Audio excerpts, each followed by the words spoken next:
Welcome back to the Word on Fire Show. I'm Matthew Petrusik, Senior Director of the Word on Fire Institute and the host of the Word on Fire Show. Thank you for joining us. Despite steep declines in church attendance in the United States, a recent Real Clear Opinion poll found that over 83% of Americans still believe in miracles. Now, those may be heartening numbers to evangelists hoping to reclaim the culture for Christ, but what specifically are miracles, and what are the grounds for believing in them, especially for non-eyewitnesses? In the Catholic context, who has the authority to deem an event miraculous? And what role, if any, do non-scriptural miracles, that is, miracles that happen after the conclusion of the New Testament, play in Catholic theology? At the more practical level, should Catholics incorporate devotions to church-approved supernatural events like apparitions of the Virgin Mary and post-ascension appearances of Jesus Christ into their faith life? Today, to discuss the Catholic understanding of miracles and how the miraculous fits within a comprehensive evangelical vision of the life of the Church, is Bishop Robert Barron.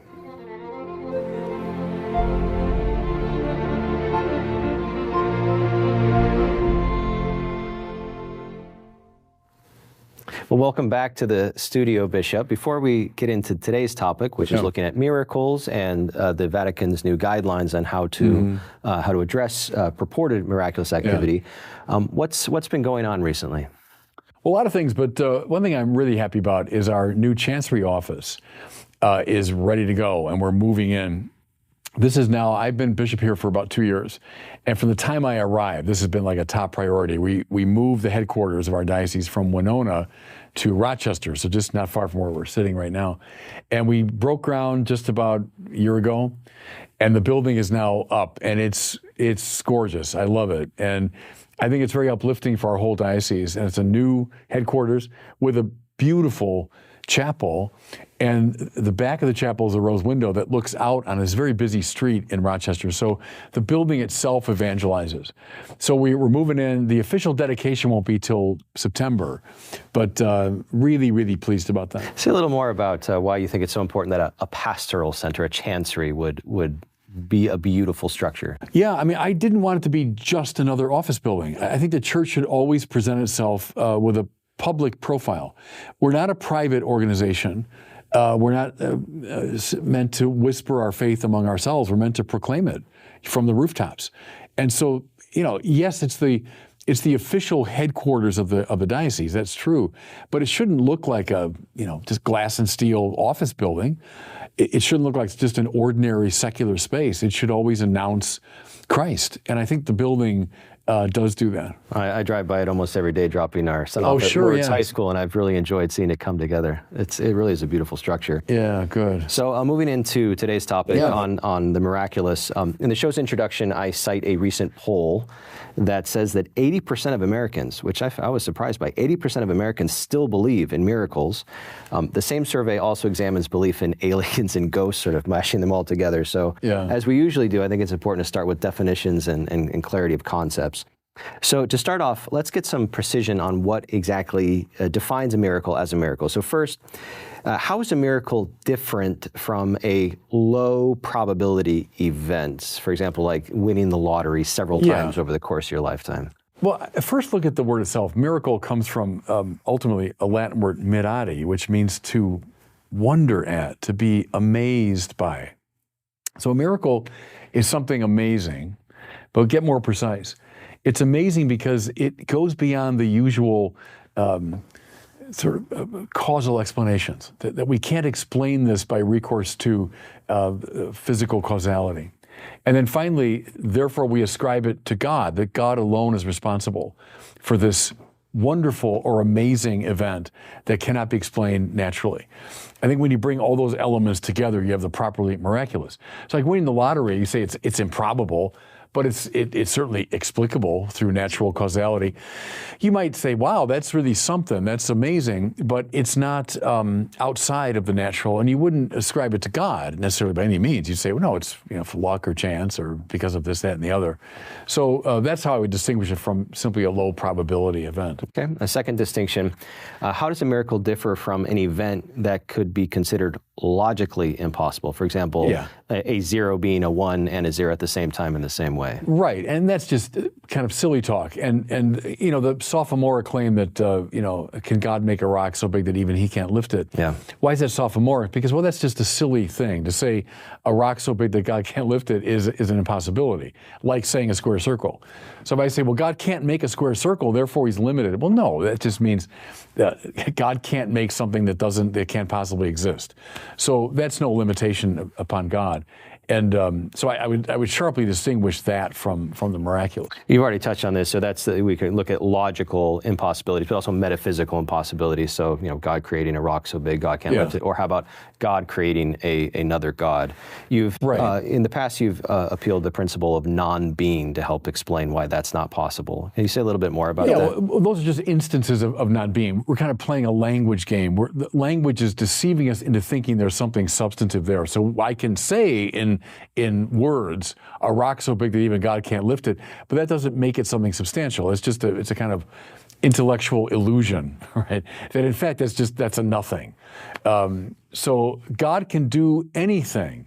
That's true. That's what God's omnipotence means. Because those things we're talking about are no things. They're nothing. Right. So that establishes what miracles are not. We'll be looking more specifically at what could potentially define a miracle. But let's first look at the condition for the possibility at the metaphysical level, the condition for the possibility for a miracle even to happen, setting aside whether they do happen. So what must be true about reality in order for miraculous events to occur, whether or not they do occur? Well, let's stay with our definition, so that God has to exist. If you take God out of the equation, then the miraculous disappears by definition, because a miracle is something that we ascribe to God's causality. So God's existence is necessary.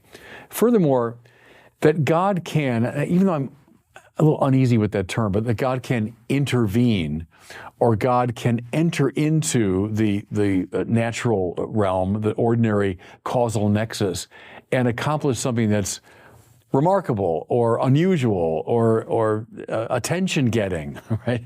So that God exists, that God can be operative within nature. I put it maybe broadly this way. In the Bible, the supernatural and the natural interpenetrate. Mm-hmm. See, we've inherited in some ways from the ancient world a very two-story view of reality. There's this world here below that's of kind of Newtonian causality. Everything's kind of fixed and determined. Then there's this supernatural realm, and never the two shall meet. Where in the Bible, they interpenetrate, they're intertwined, if you want. That God is involved in nature. Even as God gives nature its own integrity, he's not alien to nature, and God can be involved in it in this, I say it a little bit flippantly, but in this attention-getting way. So why would God do something miraculous? Well, just as you and I can have a conversation, but if you're, let's say, in great danger, I might shout to get your attention. I might do something a little bit unusual to warn you or get your attention. So I think in the spiritual order, does God sometimes have to shout or raise his voice or draw attention to something? And he has the freedom to do that. And since nature and supernature interpenetrate in a non-competitive way, he can do it. So I think all those features have to be in place when we talk about the miraculous. Is your discomfort with the word intervention, is that tied to the idea that we don't want to separate nature and supernature too distinctly? Yes, and God, as Aquinas says, is in all things by essence, presence, and power, and most intimately so. That's God's normal relationship to the finite world. It's not as though 99% of the time he's completely aloof, and then every once in a while he intervenes dramatically. That's the wrong way to think about it. God is always at work. We would not exist right now. We would not be speaking were God not present to us, sustaining our being. That's why I balk a bit at interventionist language. It's borrowed too much from both ancient metaphysical schemas and modern ones too. Yeah. I want the biblical schema, which is reflected very much in Aquinas, in classical Catholic metaphysics. Well, if we do, as you just identified, understand as God is intrinsically related to all things at all times, as a principle of being, How then do we distinguish between natural and supernatural phenomena? Is it just a matter of perspective? I mean, in terms of the human perspective and what we're seeing?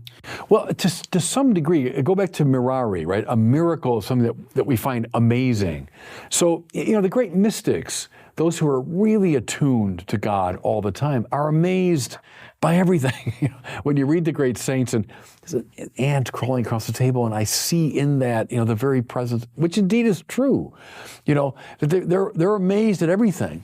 But for most of us, we do need those wake-up calls. We need a sign. We need a shout, in the land of the deaf, as Flannery O'Connor said. So in a way, I would distinguish that in that manner. It's the mirari element, the amazing element. Now, when you speak of the supernatural, properly you're speaking about God's manner of being, which of course goes beyond finitude and finitude's limitations and all that. So there is a distinction, obviously, but the supernatural and natural interpenetrate. Seems there's also here embedded within this discussion getting the relationship right between nature and grace. So how does that work out from the basic Catholic theological and metaphysical schema? Yeah, well, the old principle from Aquinas, gratia supponit et perficit naturam, right? Grace supposes and perfects nature. So grace is not opposed to it.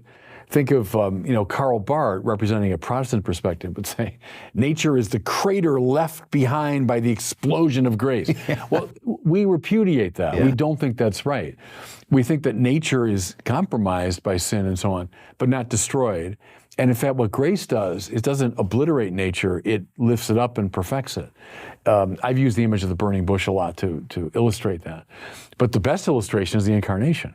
We have two natures, divine and human, coming together. So something natural, something supernatural, coming together without mixing, mingling, or confusion, right? One doesn't become the other, but nature is lifted up and perfected and made luminous by grace. That's the Catholic principle. And the miraculous, I'd fit in that category. It doesn't obliterate nature. It elevates it, if you want, and shows a dimension of it.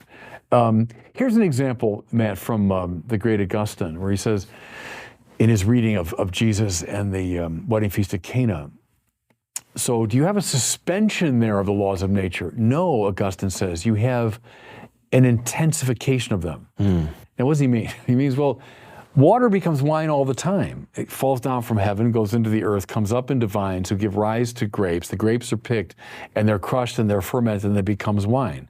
And so water has become wine. It happens all the time in nature. What Jesus did was he intensified that. He expressed it in this hyper intense way. Why? Well, St. John refers to all those as semea, as signs. It's a sign.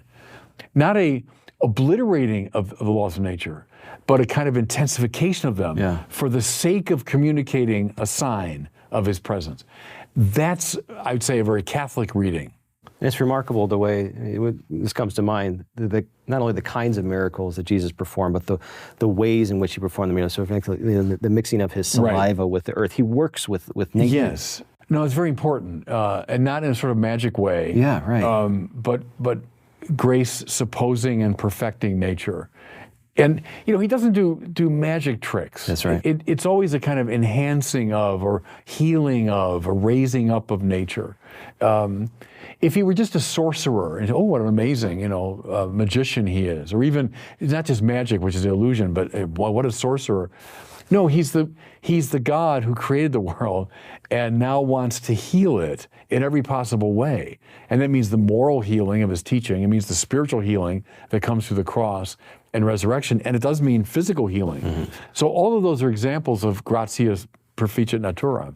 We also have the epistemic question as well. So assuming that miracles are possible and miracles do in fact take place, how do we answer the question, well, how do we know a miracle has taken place?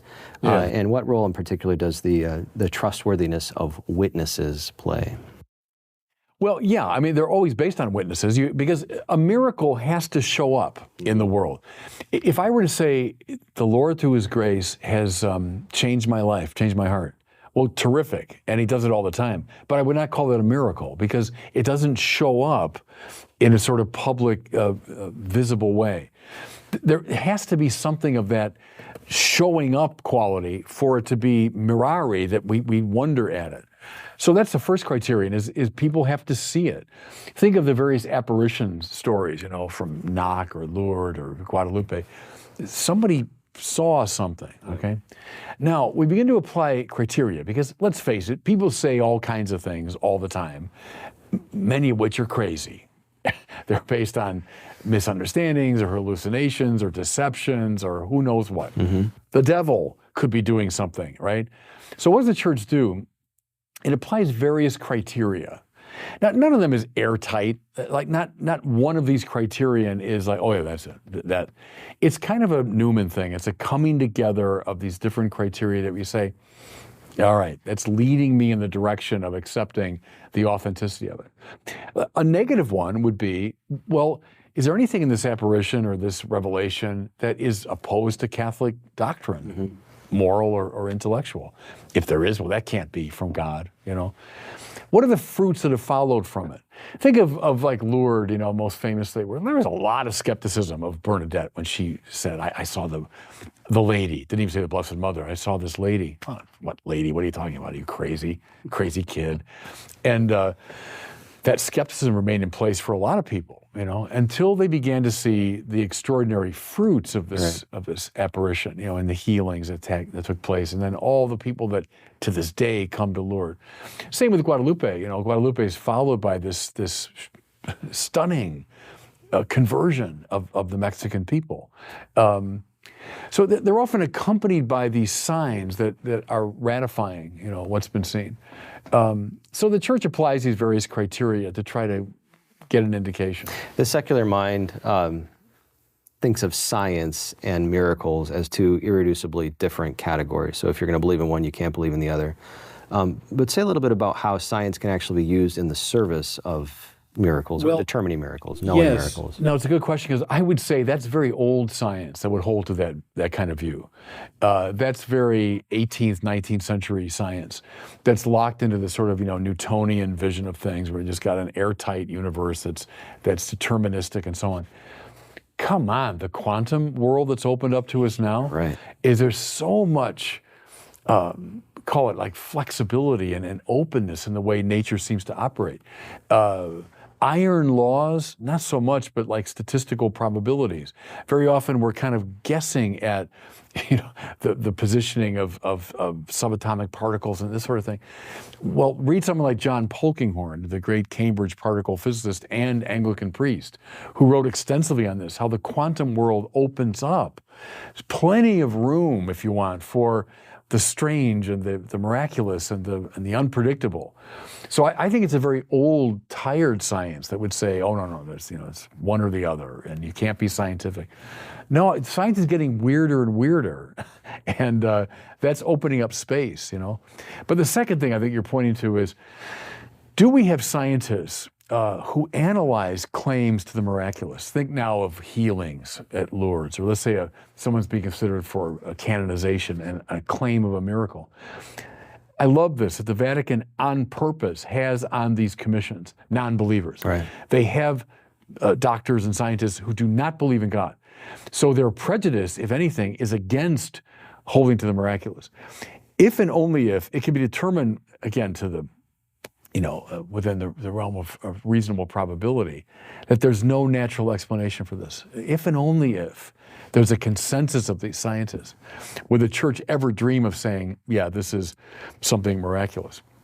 So there, indeed, we use the sciences all the time to try to, we accept a kind of devil's advocate approach on this, and I think that's really appropriate. Lourdes, to me, is a good example. Most famous healing site maybe in the Christian world, certainly. Relative handful of cases have been determined as miraculous. Lourdes was 1858, so in 170 some years, a handful. Yeah. The church has said, yeah, that's completely inexplicable. But huge numbers of miraculous claims, they might be miracles, but they determined there wasn't enough evidence to determine it. So I like the church's skepticism on this.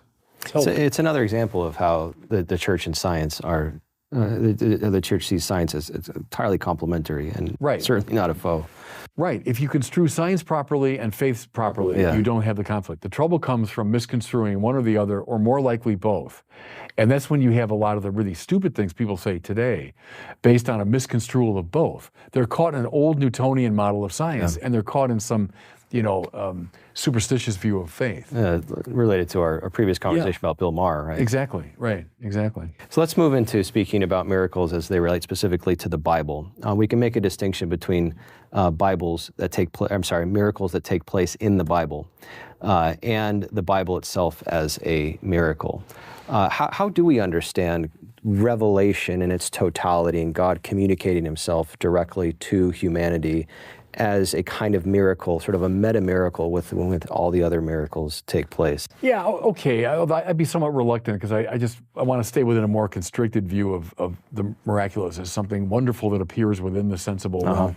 But I take your point about the Bible, and it's complicated there, what revelation means. It means kind of a lot, that God can speak in very ordinary ways, as we say, through the intelligibility and beauty of the world. That's a kind of revelation. Call it natural revelation if you want. God speaks through my interiority, my conscience, as Newman said.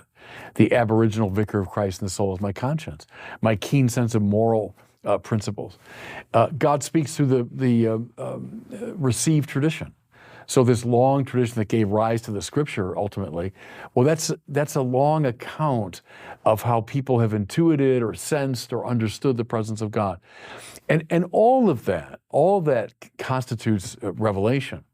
How does the miraculous fit into that? Well, the Bible's full of miracles, Old Testament and New.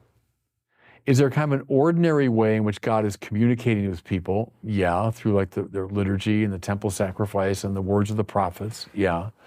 But are there times when he shouts? Are there times when God, in a remarkable way, again, with the cautions appropriate, intervenes and grabs them by the shoulders to get their attention? Yeah. Look at accounts in the earlier parts of the Bible, contrast them to, for example, 1 and 2 Samuel, when we're talking about the exploits of King David. There's almost nothing in the David cycle of stories that you'd say automatically, oh yeah, that's miraculous. You could read that whole story, through a psychological lens, a political lens, and so on. Nevertheless, God is speaking all the way through it. So let's call it relatively non-miraculous revelation.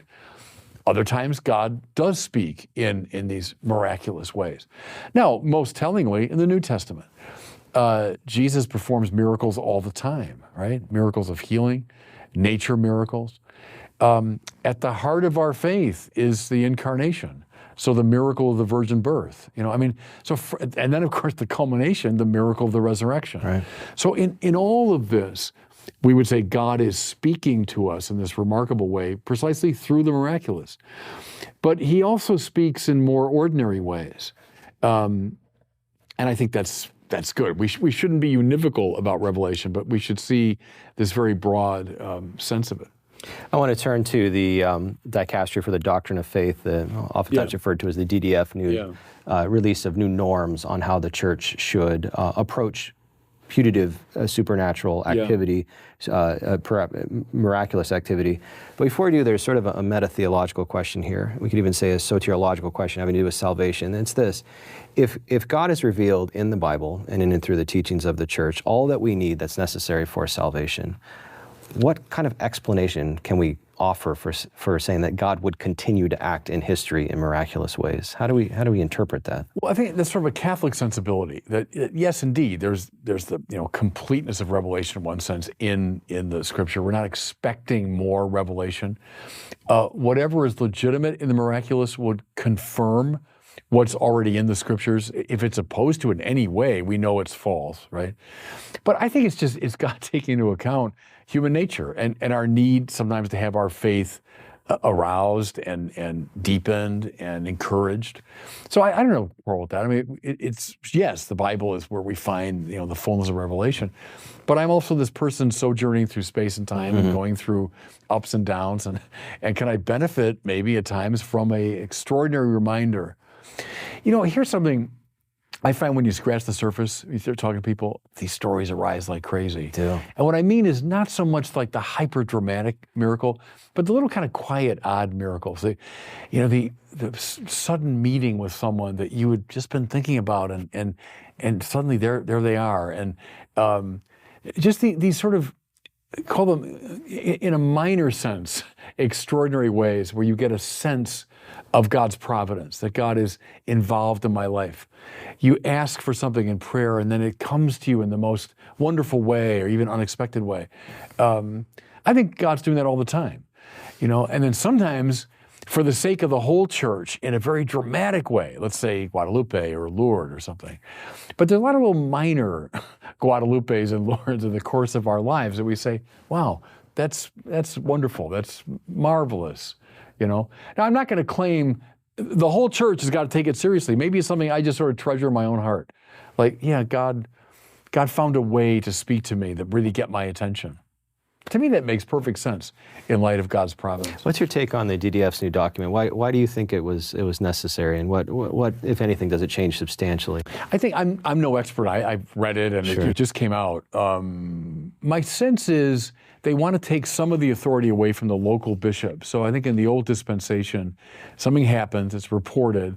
The bishop, after his own investigation, could say, yes, I believe this is supernatural. The Vatican now is saying, if I understand it correctly, account is given, reports made.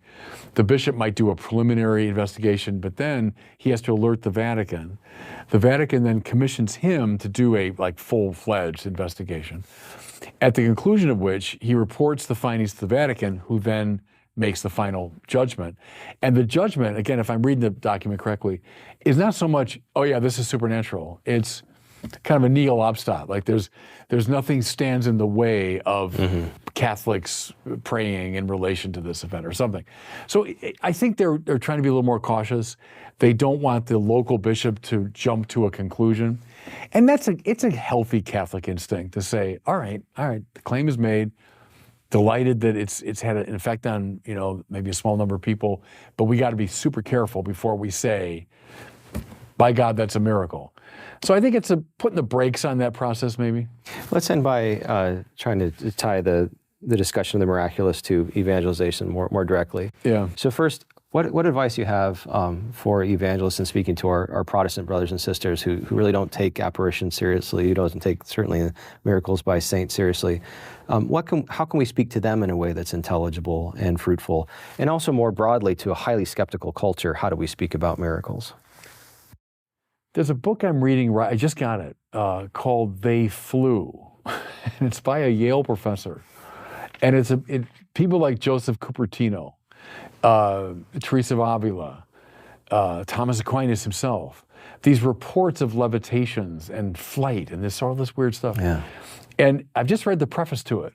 But it's part of a postmodern tendency to say, I wonder if our rationalism got the better of us. Mm-hmm. That we got so caught up in rationalism as an ideology.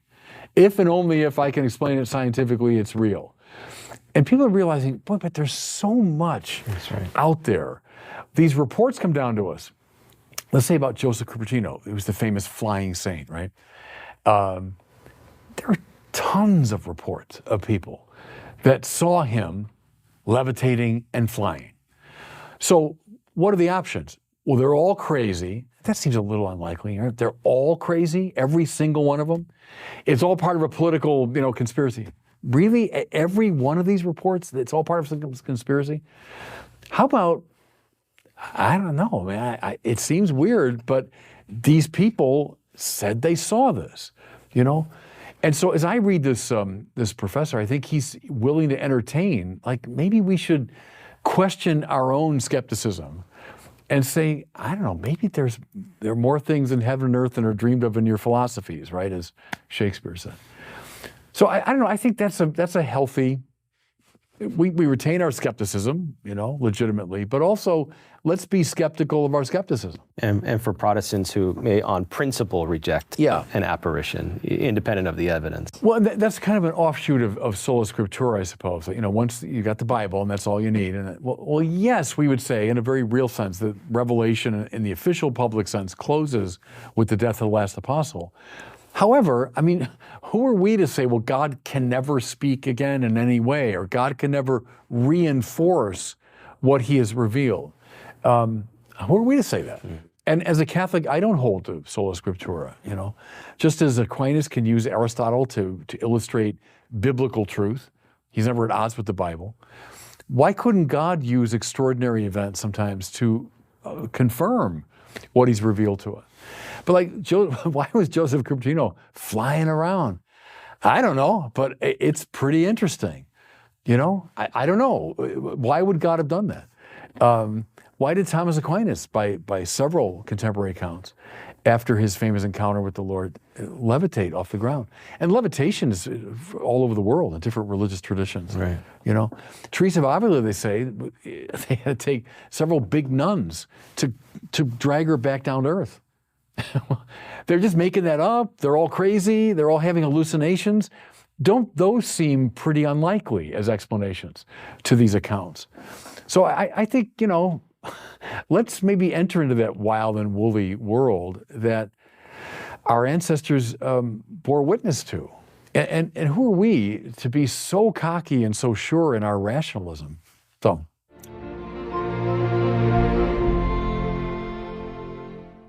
Bishop, it's now time for our listener question. Today we have Dan from Georgia asking about whether every instance of disobeying Jesus constitutes a sin. Hello, Bishop Barron. This is Dan Cole from Johns Creek, Georgia. There are many times in the Bible where Jesus performs a miracle, and then afterwards he tells those individuals to not tell anyone. But in fact, they go and tell everyone about the miracle. Have those individuals disobeyed Jesus's direction and committed a sin? Thank you. I must say, all my years, I've never heard that question before.